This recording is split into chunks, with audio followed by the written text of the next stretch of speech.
Hi అందరికీ నమస్తే. Welcome to జీజేఆర్ official అండి. నేను ఈరోజు మా నాన్నమ్మ గారి స్టైల్ పచ్చి పులుసు తయారు చేసే విధానం చూపిస్తున్నానండి. కావాల్సిన పదార్థాలు: ఒక నిమ్మకాయ సైజ్ అంత చింతపండు కడిగి నానబెట్టుకోవాలి.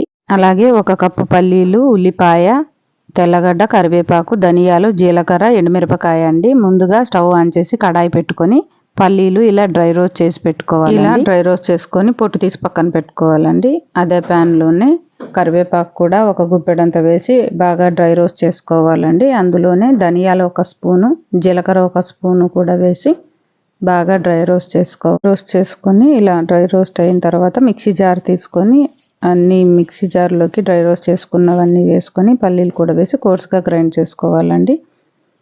ఇదంతా గ్రైండ్ చేసుకున్న మిశ్రమం అంతా ఒక పాత్రలో వేసుకొని కారం రుచికి తగ్గట్టు, పసుపు, ఉప్పు, పెద్ద పాత్ర తీసుకోవాలండి.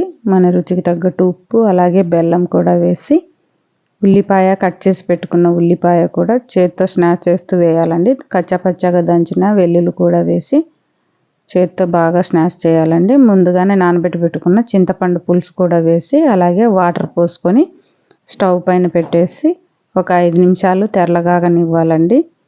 ఇలా బాగా తెరులుతూ ఉండాలి. మధ్య మధ్యలో కలుపుతూ ఉండాలండి. ఒక 10 నిమిషాలు అలా తెరిలిన తర్వాత పోపు పెట్టేసుకుందామండి.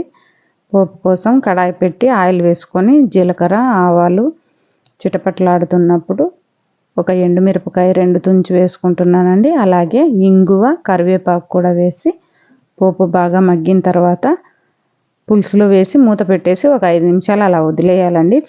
పోపు ఫ్లేవర్ బాగా పట్టుకుంటుంది పులుసుకి. ఇప్పుడు ఇలా మూత పెట్టి స్టవ్ ఆఫ్ చేసి సర్వ్ చేసుకోవడమే అండి. చాలా టేస్టీగా ఉంటుంది. మీరు కూడా ఒకసారి ట్రై చేయండి. లైక్ చేయండి, షేర్ చేయండి, సబ్స్క్రైబ్